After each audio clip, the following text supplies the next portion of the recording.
décembre, je crois, et j'ouvre un nouveau vlog. J'espère que vous allez bien, j'espère que je vais réussir à tenir ce vlog en temps et en heure. L'objectif, c'est de le sortir vendredi 15 la semaine prochaine, de reprendre un petit peu le rythme de un vlog par semaine, en tout cas, tant que je peux. Vous allez me voir rebondir un petit peu parce que je suis tout simplement installée sur mon ballon de grossesse. J'ai un peu mal partout et donc voilà, je bondis tel un kangourou en vous parlant. Je suis désolée. Hop, et puis il y a des petits bruits justement de cuir qui se touchent ici entre le ballon et enfin bref. Au salon du livre et de la presse jeunesse, Madame Chachali, qui n'est autre que NJ, m'a offert Tant que fleuriront les citronniers de Zulfa Katou. Hop. C'est un roman qui nous emmène en Syrie pendant la révolution syrienne. Salama était étudiante en pharmacie à Homs et elle avait une famille, un foyer, enfin voilà, elle vivait avec sa famille. Une grande partie de sa famille a été décimée, alors on le sait dès le départ. Et elle va être un peu propulsée en tant que chirurgienne, médecin, comme si elle s'y connaissait, alors qu'elle est dans sa première année de pharmacienne. Mais il n'y a pas le choix, il n'y a plus de médecins. Et il faut toutes les connaissances possibles, même infimes, pour pouvoir aider un petit peu la population.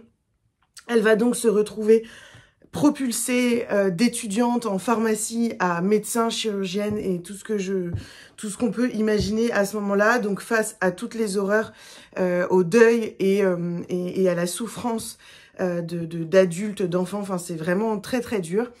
Et puis, elle a également à s'occuper de sa sœur qui est enceinte de 7 mois, je crois, et qu'il faut absolument qu'elle sauve par tous les moyens, qu'elle trouve une façon pour que sa sœur vive et surtout pour que le petit être qui grandit en elle survive à la naissance et survive à ses premiers mois, ses premières années de vie, puisse avoir une vie belle, ce qui n'est pas forcément le cas de ce que peut lui offrir ce pays qu'elle aime tant. C'est vraiment, voilà, on sent tout l'amour qu'elle a pour son pays, tout l'amour qu'elle a pour son peuple, mais toute la détresse et puis tout le poids qui pèse sur ses épaules face à voilà, son besoin irrépressible d'aider sa sœur et de sauver sa sœur. Je suis au début, alors je ne pourrais pas vous dire exactement à quelle page, tout simplement parce que je l'ai pris sur ma liseuse.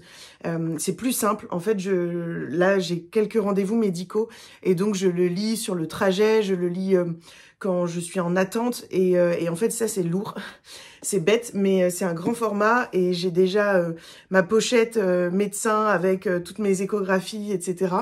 Et donc bah, ça fait un peu lourd d'avoir le livre sur soi, puis dans le métro, c'est pas très pratique. Donc j'ai pris le roman sur la liseuse et je peux vous dire à peu près où je suis. Alors, j'en suis pas à beaucoup, j'en suis à 61 pages, au chapitre 6. Il va falloir que je me dépêche parce que je crois que NJ a presque terminé, en tout cas a beaucoup avancé. Mais je pense qu'aujourd'hui, je vais avoir pas mal d'attentes, donc je vais m'atteler à lire ce livre que je trouve extrêmement dur mais extrêmement beau. J'aime beaucoup l'écriture, je trouve la couverture du livre absolument magnifique. Donc voilà, je suis contente de débuter ce week-end avec ce livre. Je vais également débuter ce soir et c'est aussi pour ça qu'il faut que je me dépêche avec cette lecture commune. Mais bon, NJ est dans la même situation, donc au moins on est sur un pied d'égalité là-dessus. On va recevoir ce soir, normalement, l'épreuve non corrigée de Hurlevent. Elle a déjà été spoilée sur les réseaux. C'est un roman, un nouveau roman sur les Romanov, donc qui nous emmène en Russie. Et ça a été écrit par nul autre que Shannon Malka, qui est l'autrice de La Duchesse de Buckingham, que j'ai beaucoup aimée. Et donc, voilà, j'aime beaucoup Shannon également, que j'ai vu plusieurs fois. Donc, je suis super contente et excitée de découvrir cette nouvelle ENC. Les filles ont eu un petit peu de retard sur l'envoi de cette ENC. Et donc, on a très peu de temps. On a une petite fenêtre d'un week-end pour le lire. C'est un défi que je vais relever, que je veux relever. Sauf si gros événement qui se passe ce week-end, normalement, ça devrait être bon. Et donc voilà, j'attends ça ce soir et je sais que je vais tout mettre sur pause à partir de ce soir pour me concentrer sur cette ENC parce que voilà, ça me tient à cœur de la lire, parce que ça me tient à cœur, je sais que que voilà, c'est aussi une marque de fabrique des éditions Hurlevent d'avoir nos avis dans la version imprimée. Et donc, ça me tient à cœur puis de leur donner mon avis tout simplement, en fait, au-delà de la publication dans le livre. Je pense que c'est important pour elles, avant même, en fait, elles cèdent de nos avis et de ce qu'on leur dit sur le roman. Donc là, c'est un peu tard, mais par exemple, pour celui d'avant, il y en a qui ont été un peu secoués par des scènes qui étaient un peu trop, peut-être, difficiles. Et donc, voilà, il y a une adaptation un petit peu de ce qui peut être dit. On peut voir des fautes. Forcément, on va être 10 à le lire, et donc ça fait 10 personnes qui peuvent voir une petite faute qui s'est glissée quelque part. Enfin, voilà, en fait, c'est assez important. C'est aussi un travail de... on nous demande pas hein, de relire le livre pour voir les fautes, mais forcément, il y a des choses qui peuvent nous sauter aux yeux. Et donc, ça fait aussi partie, je trouve, de cette aventure que si on voit quelque chose d'aider, enfin voilà. Donc, bref, je vais avoir ces 2 lectures-là ce week-end. J'ai lu pas mal de romans cette semaine, notamment parce que j'étais en 7 jours, 7 livres. J'ai lu La Bête, c'est le 2e tome, donc c'est de...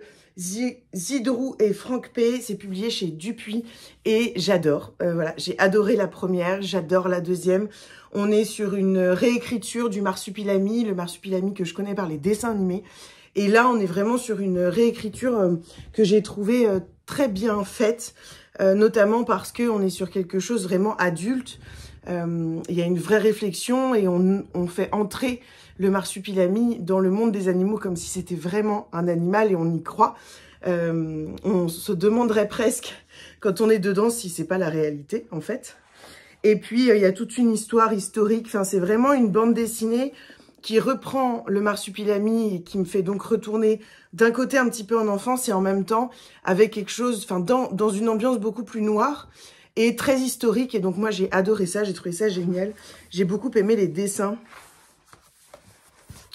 Je vous montre quelques planches.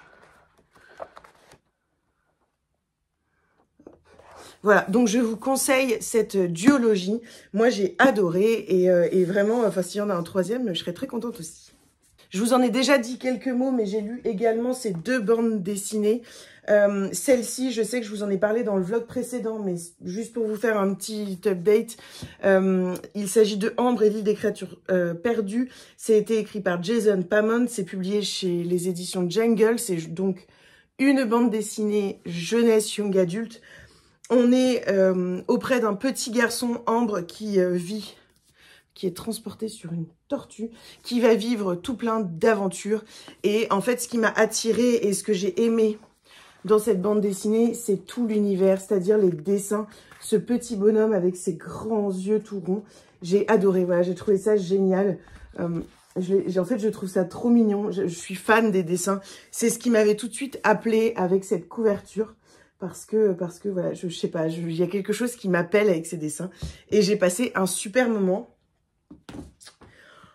Je sais pas trop quoi vous en dire, mais j'ai lu Le Retour de Lagaffe. Je n'avais jamais vraiment lu ces bandes dessinées. C'est un cadeau de la maison d'édition pour fêter un petit peu notre partenariat débutant.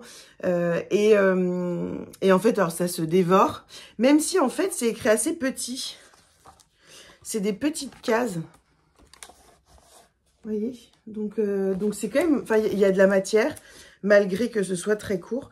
Et en fait, ce qui est rigolo, c'est que je l'ai présenté sur Instagram, enfin en story, et ma maman m'a tout de suite dit c'était une des bandes dessinées préférées de ton grand-père, mon grand-père qui nous a quittés il y a quelques années. Et donc j'avais d'autant plus envie de le lire. Et c'est vrai que c'est assez rigolo, voilà. Je me souviens hein, avoir feuilleté quelques Gaston. Il y a des années, avoir rigolé sur certaines blagues, c'était notamment les bandes dessinées qui étaient dans les toilettes de mes grands-parents. Je crois même qu'il y en a une dans les toilettes de mes parents. Enfin, donc on rigole un petit peu, voilà. On les lit quand il y a que ça, parce qu'on est réveillé, que tout le monde dort et qu'on voit ça. Enfin, je pense qu'il y en avait aussi dans leur maison de vacances, dans le salon. Enfin, voilà. En tout cas, je me souviens l'avoir déjà lu. Je me souviens avoir déjà beaucoup rigolé à ces blagues. Et là, on le retrouve et c'est un bonheur. Enfin, voilà, c'est un peu une Madeleine de Proust, je trouve, d'une époque d'avant. Et je voudrais maintenant vous parler de ces 2 romans que j'ai lus. J'ai lu notamment Une enquête des sœurs Brontë, la mariée disparue. C'est publié chez Hauteville. C'est un Cozy Mystery que j'ai acheté il y a 2 ans à la Cozy Mystery Day, la première Cozy qui était organisée par Estelle et Flo. Je l'avais acheté à ce moment-là et en fait, bah voilà, les choses ont fait que je ne l'ai pas lu. Puis je pense que c'est des personnages tellement iconiques que j'avais un petit peu peur que ce soit utilisé à mauvais escient et de ne pas retrouver ce que j'aime dans l'ambiance des Sœurs Brontë. Et en fait, bah, j'ai été agréablement surprise parce que j'ai trouvé que alors c'est un Cozy Mystery, voilà, on a tous les codes du Cozy, c'est très Angleterre, c'est très tea time, enfin voilà, c'est vraiment on a tous les codes du Cozy et donc ça coche toutes les cases. Mais en plus, c'est vrai que Bella Ellis utilise donc les 3 Sœurs Brontë, donc Charlotte, Émilie et Anne, et ça donne une ambiance toute particulière au livre, une ambiance victorienne, une ambiance d'écriture, une ambiance d'autrice qu'on apprécie ou non, mais en tout cas moi que j'apprécie beaucoup. Et donc c'est vrai que j'ai bien aimé en fait découvrir ces sœurs dans une ambiance différente. Et en même temps, un livre qui s'imprègne de l'ambiance des sœurs. Donc, c'était un mélange assez rigolo. Et je trouve que c'est assez culotté, en fait, de créer une enquête de Cozy Mystery avec les sœurs Brontë. Que c'est assez culotté, mais que c'est vraiment bien fait. Voilà, j'ai trouvé que ce livre était vraiment bien fait. On est donc forcément en Angleterre, on est en 1845. On a une jeune femme qui disparaît, il y a une mare de sang, elle laisse derrière elle 2 enfants. Il va commencer à y avoir voilà, des suspicions, puis les 3 sœurs vont décider de mener l'enquête. Donc Charlotte, Émilie et Anne, bien sûr on est dans une société en 1845 où c'est très patriarcal et donc les femmes n'ont pas vraiment de place dans la société. D'ailleurs, sur les sœurs Brontë, j'ai lu Brontë Anna qui est plus sur Anna, mais en fait franchement sur les 3 sœurs. Et ça montre à quel point les femmes ne sont pas acceptées. Elles doivent d'ailleurs écrire sous un pseudonyme pour espérer avoir un minimum de notoriété. Donc, elles vont utiliser 3 pseudonymes masculins pour faire publier leurs œuvres. Et donc voilà, enfin ça montre un petit peu cette bande dessinée. C'est publié chez Stenkins, j'ai adoré, c'est un coup de cœur, je le glisse ici. Mais c'est vrai que voilà, ça se rejoint sur cette ambiance, sur l'ambiance très patriarcale de cette époque-là, et puis de ces 3 sœurs qui vont décider de devenir détectives pour essayer d'élucider la disparition, le meurtre de cette femme. En fait, je trouve que un peu comme elles ont fait dans l'écriture et dans cette hargne d'écrire et de publier leurs ouvrages, et ben elles vont faire pareil ici. Bella Ellis leur fait faire pareil ici, dans cette hargne de vouloir comprendre ce qui s'est passé pour cette femme, vouloir démêler le vrai du faux, vouloir percer le mystère, voilà, qui se cache derrière, au-delà du fait que on les en empêche un peu parce que la place de la femme c'est au foyer et que c'est pas à mener une enquête, voilà, c'est trop dangereux pour les femmes. Il y a une atmosphère, donc comme je vous disais, victorienne, gothique à souhait. On est auprès des sœurs Brontë, dans l'ambiance des sœurs Brontë. On est dans le Cozy Mystery, dans l'ambiance du Cozy Mystery. C'est génial. Franchement, j'ai hyper envie de lire le tome 2 et je pensais pas à la base. Donc, je vais devoir le mettre sur ma wishlist et puis je vous en reparlerai quand je me le serai procuré. Je vous reprends, on est le mardi 12, je crois, 12 décembre. J'avais envie juste de vous montrer les 3 livres pour l'instant que j'ai reçus dans le calendrier de l'Avent que nous avons fait avec Pascal. C'est un petit calendrier de l'Avent avec 12 cases gourmandises, 6-7 cases livres et 6-7 cases goodies, livresques et autres. J'ai eu plein de choses, plein de chocolat, plein de thé, j'ai eu un mug, j'ai eu des chaussettes bien chaudes, enfin voilà, plein de petites choses sympathiques qui font très plaisir. Et j'ai reçu 3 livres pour l'instant, dont un aujourd'hui que je voulais vous montrer. Je vais vous montrer les livres que j'ai donc reçus dans le calendrier de l'Avent pour l'instant de Pascal. J'ai donc reçu 3 livres, dont un manga. Il y a Le Cerf-Volant de Laetitia Colombani. J'ai lu La Tresse et Les Victorieuses que j'ai beaucoup aimé. Et Le Cerf-Volant, j'avais très envie de me le procurer depuis sa sortie en grand format. Donc je suis très heureuse que Pascal me l'ait offert. Et je vais vous lire le résumé. Brisée par un drame personnel, Léna abandonne la France et son poste d'enseignante pour partir en Inde, au bord du golfe du Bengale. Un matin, alors qu'elle nage dans l'océan, elle manque de se noyer. Une fillette qui jouait au cerf-volant court chercher de l'aide. Comment la remercier ? Âgée de 10 ans, la petite travaille dans un restaurant et ne sait ni lire ni écrire. Entourée d'un groupe de filles du village et de leur chef, la tumultueuse Préti, Léna se lance dans un incroyable projet, fonder une école pour tous les enfants du quartier qui en sont privés. Au cœur d'une Inde tourmentée commence une aventure où se mêlent l'espoir et les désillusions, la volonté face aux traditions et le rêve de changer la vie par l'éducation. Très envie de le lire, surtout que j'aime beaucoup les romans qui se déroulent en Inde. Si vous me suivez depuis longtemps, vous devez le savoir. J'ai reçu également un roman de Eva Björg, Aegistodóttir, Elma, on va dire. Hop. Voilà. C'est un roman islandais, un polar islandais, un polar nordique. Et Pascal sait que j'ai envie de me lancer un petit peu dans l'aventure des polars nordiques. Et donc, elle m'a offert celui-ci, je crois, à lire avec elle. Elma ne pensait pas revenir un jour habiter à Akranes, sa ville natale. Affectée au poste de police locale, cette ancienne inspectrice de la brigade criminelle de Reykjavik a fui une histoire d'amour qui l'a laissée en miettes. Lorsque le cadavre d'une femme est retrouvé gisant au pied d'un phare, de terribles secrets pourraient bien ressurgir du passé. Dans ce petit bourg islandais à l'atmosphère oppressante, le salut viendra-t-il pour Elma de son collègue Sivar? Via Reykjavik, Elma, best-seller et son premier roman. Hâte de le lire, peut-être cet hiver ou peut-être en décembre prochain parce que je suis en train de préparer le book club l'ivresse de lire en voyageant. On part en Islande en décembre prochain, donc potentiellement ce sera le livre de décembre prochain. Et elle m'a également offert aujourd'hui dans la case du jour Reine d'Égypte. C'est un manga que j'avais envie de découvrir depuis trop longtemps. Il est dans ma wishlist depuis une éternité. Mais c'est vrai que je suis pas manga de base et donc c'est pas les livres vers lesquels je me dirige en librairie, vers lesquels je me dirige quand je vais m'acheter des livres, quand je vais me faire un petit craquage en librairie. Donc je suis trop heureuse que Pascal me l'ait offert. Je vais vous lire un petit peu le résumé, mais d'un autre côté, ça va tellement vite les mangas. C'est le début d'une nouvelle ère dans l'Égypte des pharaons. Le mariage de la jeune Hatshepsut et de son demi-frère Seti fait de ce dernier l'héritier légitime du trône sous le nom de Tusomi II.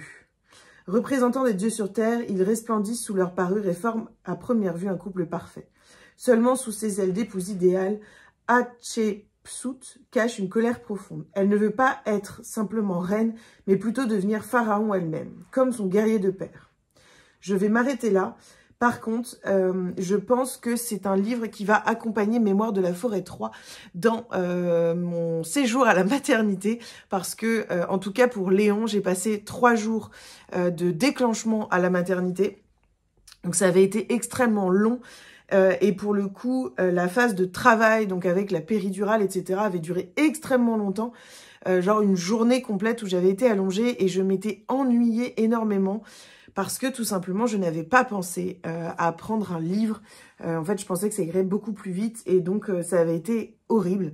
Je crois que c'était la pire chose en fait que j'ai vécue dans cet accouchement, c'était l'ennui ces 3 jours. Donc je me pars de pas mal de choses et notamment Mémoire de la forêt 3 parce que c'est un livre qui je pense va être un livre doudou avec de belles illustrations qui vont me faire du bien. Reine d'Égypte parce que ça va être facile à lire, rapide et que ce sera ça va me faire du bien, je pense, de finir un livre à ce moment-là. Et puis, je prendrai bien sûr ma liseuse au cas où, parce qu'on ne sait jamais ce qui peut se passer. Et au moins, j'aurai ma liseuse sur moi si j'en ai besoin, si j'ai envie de lire autre chose. J'ai plein de livres sur ma liseuse, j'en ai vraiment beaucoup. Et donc, j'aurai le choix de choisir, voilà, un livre que j'ai dans ma palle et que j'ai envie de lire et que je ne lis jamais. On verra. En tout cas, je vais le rajouter dans mon petit sac à dos qui est déjà prêt pour la maternité. Et ça, c'est trop cool. Donc, merci Pascal. Je vais aussi y glisser les chaussons que tu m'as offerts, enfin les grosses chaussettes toutes chaudes que tu m'as offertes, parce que j'avais envie de chaussettes simples, mais belles et agréables à porter. Et c'est exactement ça que j'ai retrouvé dans le calendrier. Donc, je vais glisser ça dans mon sac à dos pour la mater et c'est trop cool. Je vous reprends, on est jeudi, fin de journée. Je vais peut-être allumer la lumière. Bon, ça fait... Non, ça jure un petit peu. Tant pis, il n'y aura pas de lumière. Ça commence à s'assombrir. Je ne vais pas tarder à aller chercher Léon. Et j'avais envie de vous montrer un petit peu ce que j'ai reçu. Et je vais clôturer le vlog comme ça. J'ai reçu 2 romans, un de la rentrée littéraire des éditions Récamé. Je pense qu'il sort début janvier. Donc la rentrée littéraire d'hiver, il sort le 4 janvier. Il s'agit de ce roman, Place du Paradis, de Xavier-Marie Bonneau. C'est un livre qui me fait extrêmement envie. Dès que j'ai découvert le résumé, c'est un livre qui m'a appelée. Et donc, c'est d'ailleurs le seul que j'ai demandé à la maison d'édition. Je vais vous lire le résumé tout de suite. Raqqa, Syrie, 2017. Pierre Desjans, célèbre photographe de guerre, suit des Français enrôlés dans les YPG, les unités de protection du peuple kurde. Leur mission, libérer la place du paradis, lieu hautement symbolique que Daesh a désigné comme la place des supplices. Dans les décombres de cette ville martyre, Marie, une jeune Française qui a choisi l'État islamique, est arrêtée par les YPG devant l'objectif du photographe. 5 ans plus tard, alors que s'ouvre le procès des attentats du 13 novembre, une juge d'instruction convoque Pierre. Marie est désormais aux mains de la police française, prête à collaborer, mais à une condition, qu'il lui soit permis de parler à Pierre. Tandis que les témoins défilent à la barre du tribunal, le photographe fait face, dans le huis clos d'un parloir de prison, à une femme brisée, au caractère autrement plus complexe que celle qu'il avait découverte dans les rues de Raqqa. Place du Paradis est le roman cruel de l'actualité, l'histoire croisée de 2 êtres que tout oppose et que la guerre réunit. Un récit incisif sur une dérive terroriste, ponctué par les témoignages réels des accusés et des victimes des attentats du 13 novembre. C'est un livre qui me fait extrêmement envie, je vous en reparle au moment de la rentrée littéraire parce que pour le coup, je vais essayer de le lire pour sa sortie. Donc il va se glisser dans mes lectures de décembre, j'espère. Et j'ai reçu, et ça c'est une surprise parce que JC Lattès m'a contacté pour recevoir 2 romans, mais d'ailleurs ils viennent seulement de me contacter et ce n'était pas pour celui-ci. Mais alors c'est une superbe surprise, c'est un roman de Nina Bouraoui, Grand Seigneur. Je ne sais pas du tout de quoi ça parle, donc je vais le découvrir avec vous. Je ne sais pas ce que déclenche la mort d'un père. Je ne sais pas si je vais me briser, me tordre ou grandir, m'élever. Je sais que je vais devenir une autre personne. J'espère être meilleure, progresser. J'espère ne jamais perdre ma douceur et mon étonnement sur le monde. J'espère que j'y saurai remplacer ce qui va désormais me manquer. Face à la douleur, Nina Bouraoui se tourne vers l'écriture et mêle la vie de son père à la sienne. Tous les souvenirs reviennent de Paris à Alger, un art de jouer et d'aimer, une façon de vivre et d'observer. Nina Bouraoui raconte ce grand seigneur à l'existence hautement romanesque et imagine les secrets qui l'emportent. C'est le bouleversant récit d'une perte et d'un rendez-vous par la mémoire et l'amour. Trop hâte de le lire, même si je pense que ça va être un petit peu difficile. Je pense que j'aurais coupé une partie de ce vlog parce que hier ou avant-hier, j'ai souhaité tirer les cartes, utiliser un oracle. J'ai utilisé l'oracle de Jane Austen que j'avais reçu des éditions Hachette Heroes. J'aime beaucoup cet oracle, je le trouve magnifique. Il a répondu à certaines de mes questions à un moment. Mais là, pour en revenir au départ, et c'est ce que je disais en fait avant d'utiliser cet oracle hier, je ne suis pas très oracle, etc. Mais je m'y intéresse un petit peu, je trouve ça intéressant, voilà. Donc je suis toujours ouverte aux découvertes. Et puis, il s'est passé un événement à la Christmas Party de Charleston, où il s'est passé des choses assez incroyables avec Emily, qui est une femme qui crée des oracles et qui a tiré les cartes. Et en fait, dans tout ce qu'elle disait, je trouvais ça un petit peu, voilà, enfin, je souriais doucement. Et puis tout d'un coup, elle s'est mise à tirer les cartes. Et là, il y a quelque chose qui s'est passé dans la salle. Quelque chose qui nous a touchés au plus profond. Elle a tiré les cartes à NJ, ça a été une avalanche d'émotions. Puis elle m'a tiré les cartes exactement pareil. Elle a tiré les cartes à Pascal. Là, ça a fini de m'achever. Et puis à Lily. Et alors là, bon, voilà. En gros, pour faire court... cette femme m'a bluffée et je me suis dit que si on est ouvert à ça et que si on est un petit peu réceptif, et ben ça peut nous aider, nous aiguiller. Je sais pas trop encore quelle place ça va avoir dans ma vie. En tout cas, je sais qu'actuellement, j'ai besoin, en tout cas j'ai envie d'utiliser les oracles. Sauf que en fait, NJ m'a donné envie dans sa dernière vidéo, enfin dans une de ses vidéos, de tirer les cartes, sauf que je n'avais que l'oracle Jane Austen parce que je n'en ai pas d'autres.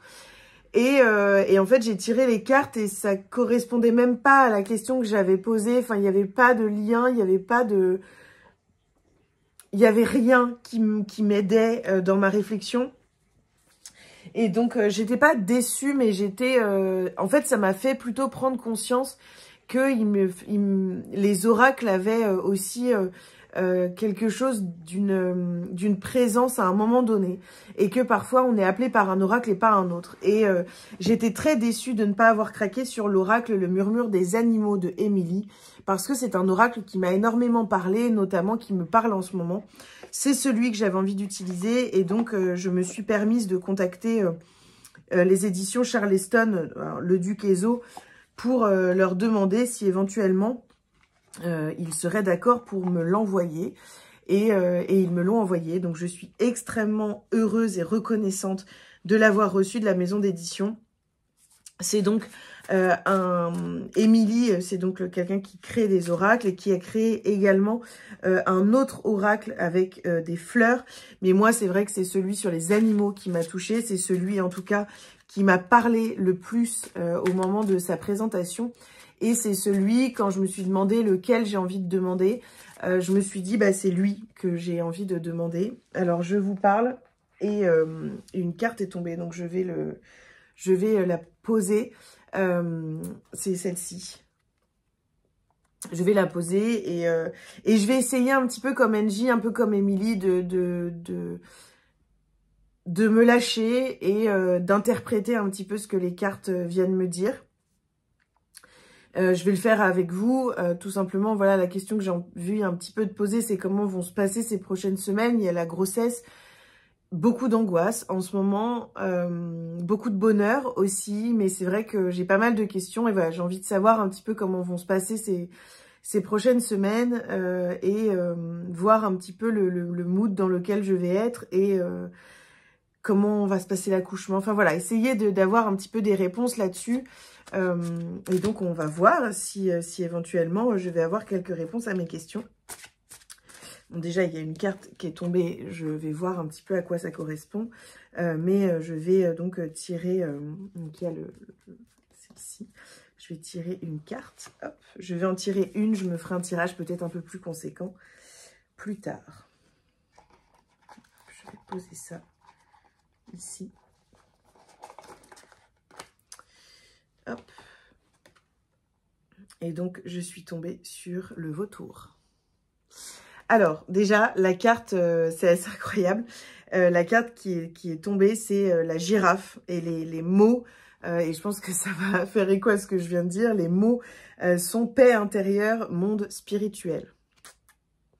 Je trouve que ça répond assez bien en fait aux questions que je vous adressais et que je m'adressais en même temps sur est-ce qu'on croit ou pas, qu'est-ce qu'un oracle pour moi, qu'est-ce que ça vient dire. Et là voilà, peut-être la connexion justement à mon monde spirituel et cette recherche un peu d'une paix intérieure dans une période où c'est pas forcément simple pour moi parce que alors tout va bien, bébé va bien, mais c'était prévu que je sois déclenchée, puis en fait je ne le suis pas. Et j'ai beaucoup de mal avec les imprévus. Et donc là, bah, tout devient imprévu. Et c'est assez angoissant. Voilà, c'est quelque chose d'assez angoissant. Et donc, cette carte, je pense que je vais la mettre de côté parce que elle vient me rappeler que peut-être c'est le moment de m'apaiser et de me connecter justement peut-être un peu à mon monde spirituel. Alors, je ne sais pas trop ce que ça veut dire pour moi encore. Mais je vais cogiter un petit peu là-dessus. Et donc, la carte que j'ai tiré aujourd'hui, c'est les imprévus, la fin, le vautour. Et je trouve que ça correspond aussi beaucoup. Les imprévus, la fin, c'est quelque chose, je trouve, qui correspond totalement. Je vais voir, je ne sais pas s'il y a des numéros. Non, il n'y a pas de numéro. Je vais regarder. Donc, le vautour. Ça a beaucoup de signification là pour moi. Après, c'est compliqué de mettre des mots, forcément. Les imprévus, la fin. J'accueille l'imprévu avec bienveillance et gratitude. C'est souvent dans les choses que l'on ne prévoit pas qu'arrivent les plus belles rencontres, les plus beaux changements.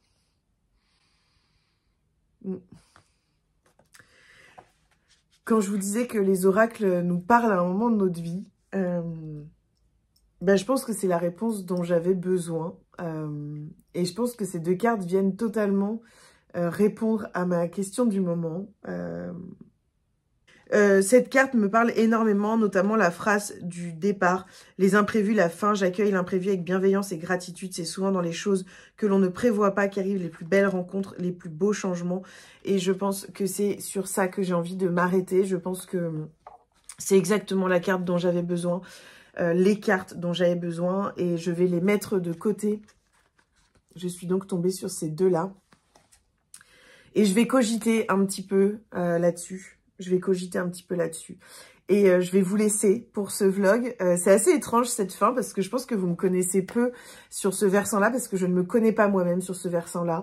J'y entre de façon un petit peu étrange et d'ailleurs, ça me fait presque un peu peur de vous le montrer, mais je me dis que pourquoi pas, voilà, pourquoi pas. Et puis je vous fais des bisous et on se retrouve très vite dans une nouvelle vidéo. J'espère que celle-ci vous a plu, que vous avez passé un joli moment en ma compagnie. Et puis voilà, on se retrouve très rapidement dans une nouvelle vidéo.